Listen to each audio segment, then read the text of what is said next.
Hello, I'm Rob Ryan with Workgrid. Today we're going to be discussing how your employees are being robbed of their time and their attention. And do you know how to stop it? Let's jump right in. Here's some sobering facts you may already know.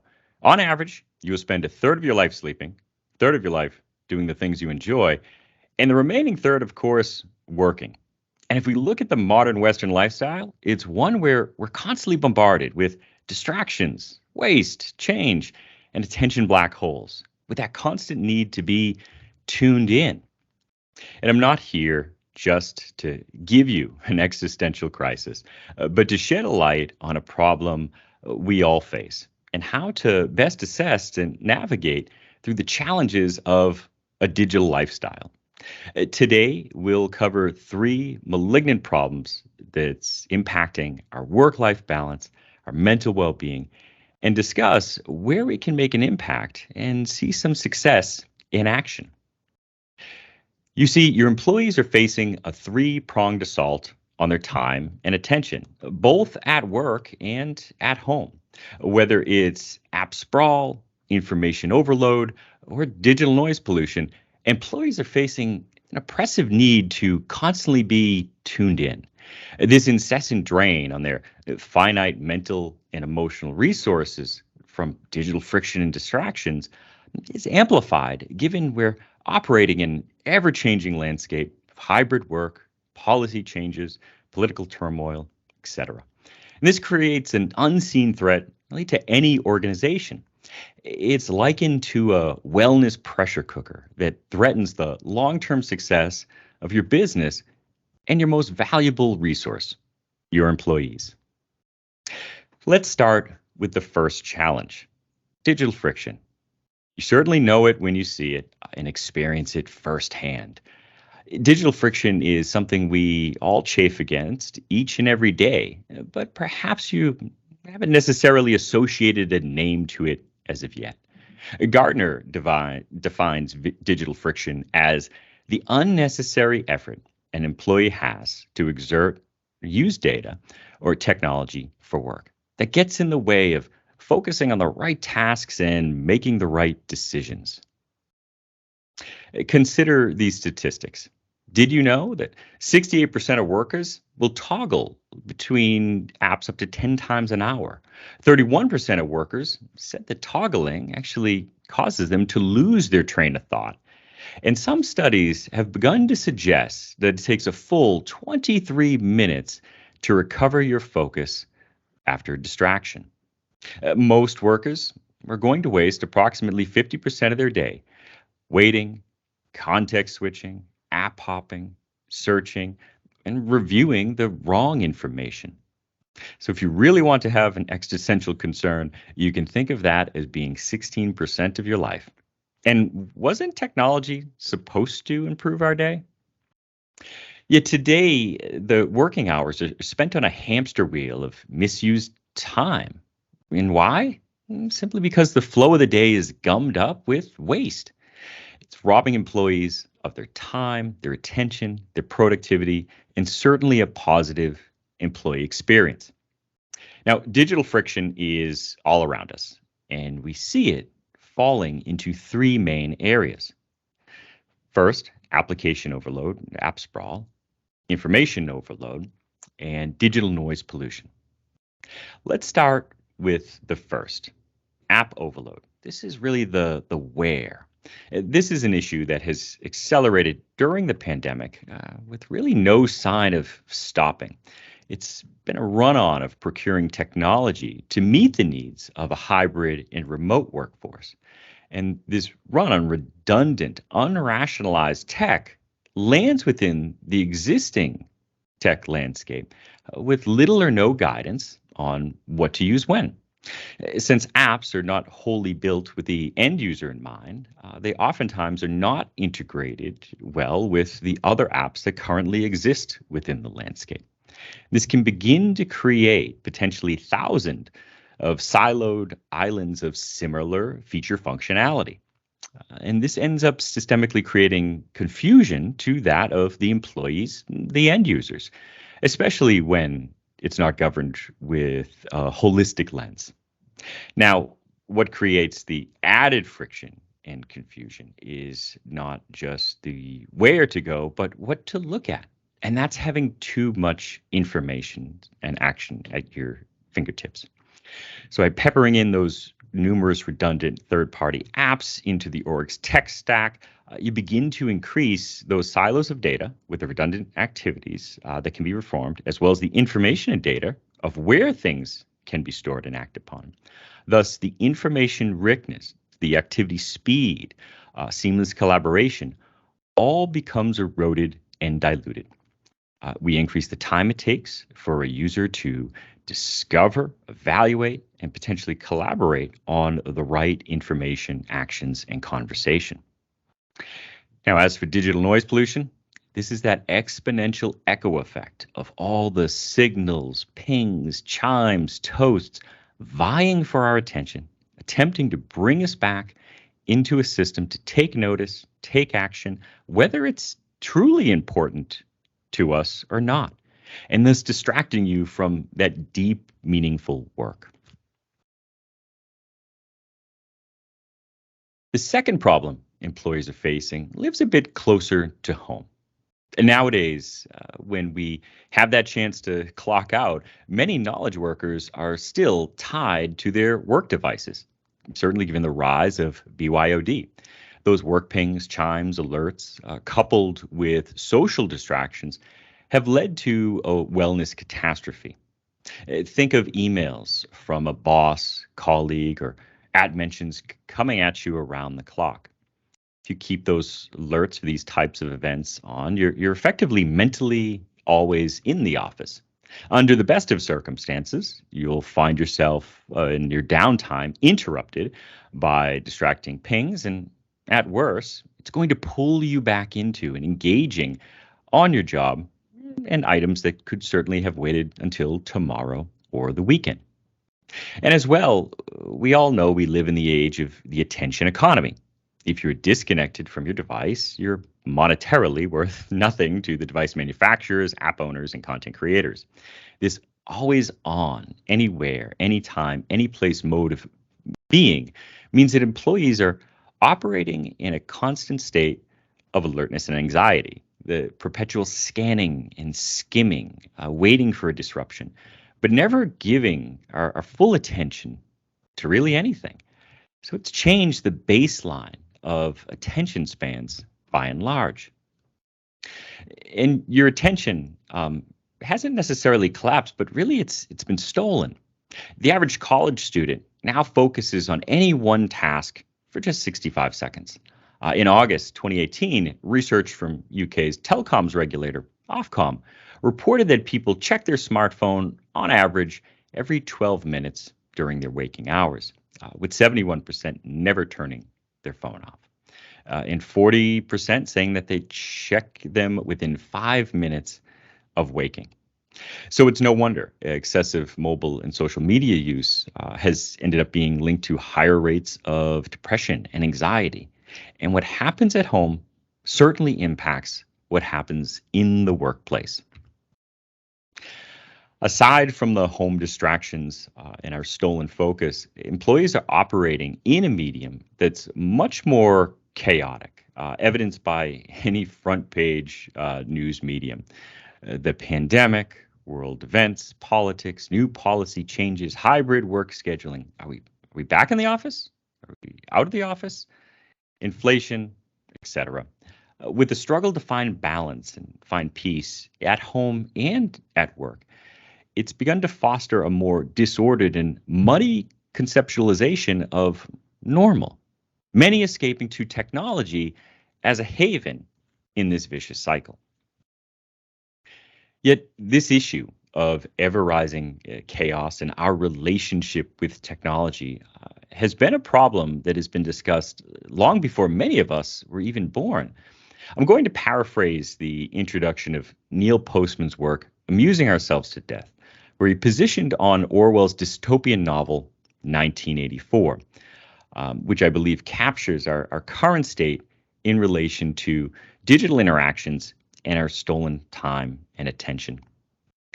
Neil began with, "We were keeping our eye on 1984 When the year came and the prophecy didn't, thoughtful Americans sang softly in praise of themselves. We, at least, had not been visited by Orwellian nightmares of 1984. But we had forgotten that alongside Orwell's dark vision, there was another, slightly older, slightly less well known, yet equally chilling, Huxley's Brave New World. Contrary to common belief, even among the educated, Huxley and Orwell did not prophesy the same thing. Orwell warned that we will be overcome by an externally imposed oppression. Huxley's vision, no big brother was required to deprive people of their autonomy, maturity, and history, because as he saw it, people would come to love their oppression, to adore the technologies that undo their capacity to think. What Orwell feared were those who would ban books. Huxley feared there would be no reason to ban a book, for there would be no one who would want to read one. Orwell feared those who would deprive us of information. Huxley feared those who would give us so much information that we would be reduced to passivity. Orwell feared that the truth would be concealed from us. Huxley feared the truth would be drowned out in a sea of irrelevance. Orwell feared they would become a captive culture. Huxley, a trivial one. And as Huxley remarked in Brave New World Revisited, the civil libertarians and rationalists who were ever on alert to oppose tyranny failed to take into account men's almost infinite appetite for distractions. In 1984, Orwell added, people are controlled by inflicting pain. In Brave New World, they're controlled by inflicting pleasure. And in short, Orwell feared that what we fear will ruin us. Huxley, what we desire will ruin us. And regrettably, 40 years after Neil wrote this beautiful opening, we have somehow ended up with both. So how can we get in front of these challenges? After all, as leaders, we need to create the capacity to impact positive change. So that begins by really understanding our organization's culture, employee personas, the processes that live within operations, our business lines, and our technology landscape. For digital friction, this really begins with the quick wins, understanding employee top pain points, the moments that matter to really smooth out the rough spots of the day. Next step is really looking at the modernizing legacy systems that we have within our tech stack. When was the last time these were rationalized? What's being used? What's not being managed? Have we defined what to use when for what activities? When will email be used over Slack, over WhatsApp, etc.? Our employee processes, the ability for us to streamline those that have multiple steps or manual steps, which are causing frustration. Can frequent actions or questions, can those become memorialized to help amplify official content, thus reducing search and discovery? Another step is outcome-driven design that's really seeking to design upon employee intent and outcome, not necessarily the attentive processes of a particular app. So how do we wish to communicate? How do we wish to collaborate and operate? What's the ultimate outcome for particular processes and actions? And as for digital noise pollution within the workplace, one pro tip from a technology perspective: there's many enterprise apps today that offer some ability to reduce those alerts, pings, message notifications, and pop-ups. However, oftentimes these options are rarely reviewed when new apps are deployed or even within the sales cycle, because it's back-end feature functionality. So it requires a business application owner to really understand, one, digital friction is a systemic problem across applications and experiences. And two, there may be options within your control that allow you to reduce that noise level for employees. Now, this is just a few quick wins, but the most common and missing ingredient that is taking place is really having a first approach on employee experience, not aligning and weaving to the employee's needs to the tech landscape, but actually in reverse, focusing on the employee experience as a whole and best, most intelligent manner of them working. Now, to help manage distractions at home, this is where bit of educating employees can assist on how they can begin to develop a better relationship with those home work distractions. Take Slack, for example. While it may be missed by many users, you can easily open Slack up on the web, move to your preferences and the notifications tab, and allow for those notifications to only come at you within your working hours. Teams takes a bit more management, channel by channel, but you can at least get to a point where you can customize the experience so those notifications happen across your devices and where they end up being sent to. Gmail, similar functionality to dampening notifications depending on the desired rules and results. And of course, there's your mobile device, which can also manage notifications, etc. Now, these are very brief and very tactical examples on where you can begin to minimize the siren call of pings and dings from workplace technology that occur on your personal time. But it must be coupled with the cultural shift on awareness, education, and ultimately workplace acceptance. We should also be encouraging our employees by really modeling the way to step away when our day is done. As a manager, if you email, Slack, or ping an employee late in the evening, well, with that message comes the interpretation that you two should always be on. And as for social media, well, that certainly takes a bit of personal responsibility and accountability to put the phone aside. But that doesn't necessarily mean that those efforts to help foster awareness on our eroding attention spans and focus certainly won't lend themselves to a positive impact, both at home as well as at work. Now, while we certainly cannot change the world or events on a mass scale, we can get back to being a bit more human.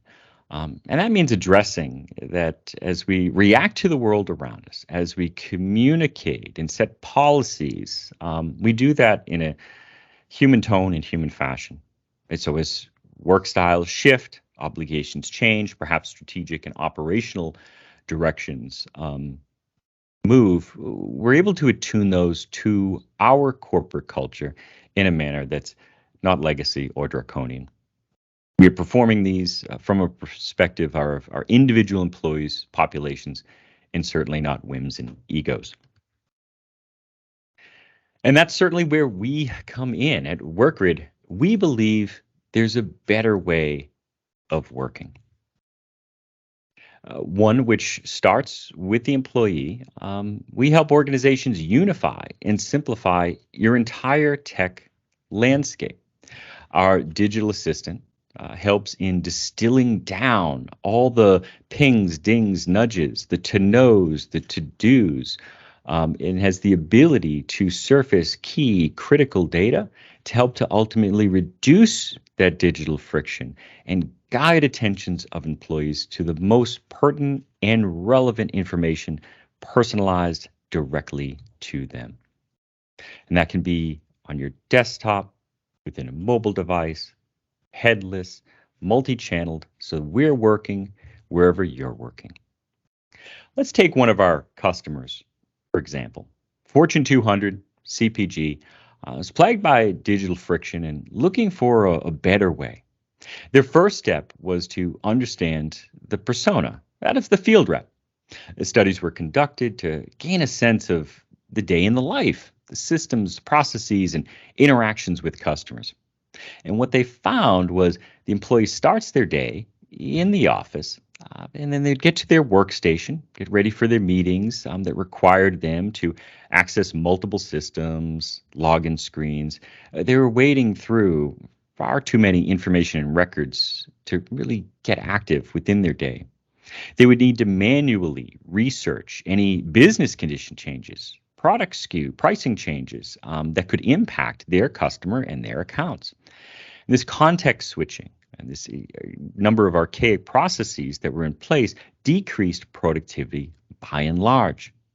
The reps were using many outdated methods, processes, oftentimes printing, documentation, and pricing sheets with them to move to their customer on-sites. And oftentimes, those were outdated by the time they got to the customer.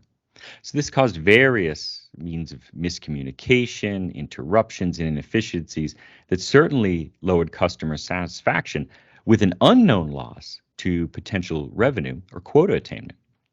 Using Workgrid, the company was able to arm their field sales team with a multi-channel digital assistant that allowed them to get started in the day faster and see the information, SKUs, products, meetings, alerts right at their fingertips. All of their product updates, their sales KPIs, communications, information was wherever they happened to be, whether that was back in the office or sitting with their customer. They could access the tools, resources to serve their customers right then and there in the moment. And this was personalized to each sales rep, account, and territory, allowing them to have those key product changes and pricing changes tailored directly to their book of business. And these changes allowed them to access that information intelligently and personally, regardless of where they were. And this ultimately led to greater customer satisfaction and increased quota attainment per rep. We could see a bit of their app in this brief demo here, where they're getting the notifications of their to-nos on new product SKUs. They can easily click into these items, seeing which products had changed, details on those particular SKUs, price, ship. They can go back and they can begin to access their sales KPI dashboards within their business apps. Again, this could be also part of their desktop experience as well. They could begin to look down into their specialty accounts, particular criteria for them to get on with their day. In closing, the world has changed, but people have not. And if we could take a step back, really understand our employees' day and help them reduce their digital friction, well, we'll start to produce the workplaces that we all want: modern, empathetic, and human-centric. And if you'd like to find out how Workgrid can help you on your digital journey, well, reach out to us at workgrid.com. Thanks again.